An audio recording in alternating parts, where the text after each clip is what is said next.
గ్రామీణ ప్రాంతాల్లో వైద్య సేవలు అందించడం కోసం రాష్ట్ర ఖనిజ అభివృద్ధి సంస్థ అత్యాధునిక అంబులెన్స్లు అందించింది. ఆరోగ్య రథం పేరుతో ఏర్పాటు చేసిన అంబులెన్స్లను ముఖ్యమంత్రి చంద్రబాబు నాయుడు సచివాలయంలో ప్రారంభించారు.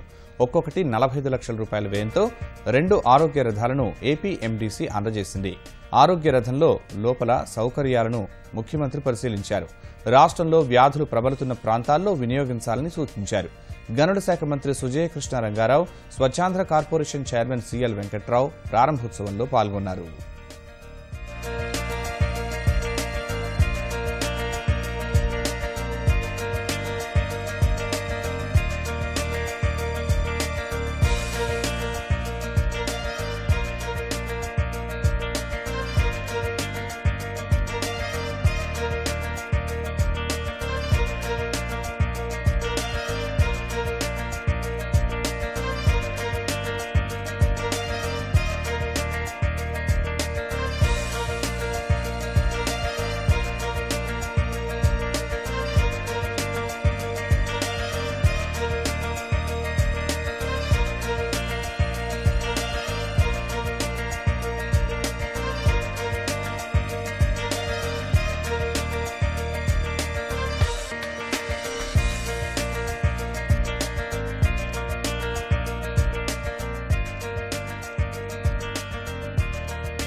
దీంట్లో సుమారు 200 రిపోర్ట్లు జనరేట్ చేయొచ్చు.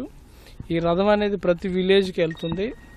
ఆ విలేజ్లో అందరికీ కూడా సదుపాయం కల్పించే విధంగా వైద్య సదుపాయాలు దీంట్లో కల్పించడం జరిగింది. అదేవిధంగా ఒకవేళ హార్ట్ అటాక్ వచ్చినా కానీ దాన్ని స్టెబిలైజ్ చేసే విధంగా సదుపాయాలు దీంట్లో పొందుపరచడం జరిగింది. సో ఇది ఒక కొత్త ఐడియా. సో ఒక mobile health centre, primary health centre కంటే ఎక్కువ ఫెసిలిటీస్ ఉన్న మొబైల్ హెల్త్ సెంటర్. సో ఇవి సక్సెస్ అయితే భవిష్యత్తులో మరిన్ని తెచ్చుకోవడం జరుగుతుంది. సో మా సామాజిక బాధ్యత కింద విద్య, వైద్యం, ఆరోగ్యం అనేది ప్రయారిటీ సెక్టార్గా డిక్లేర్ చేయడం.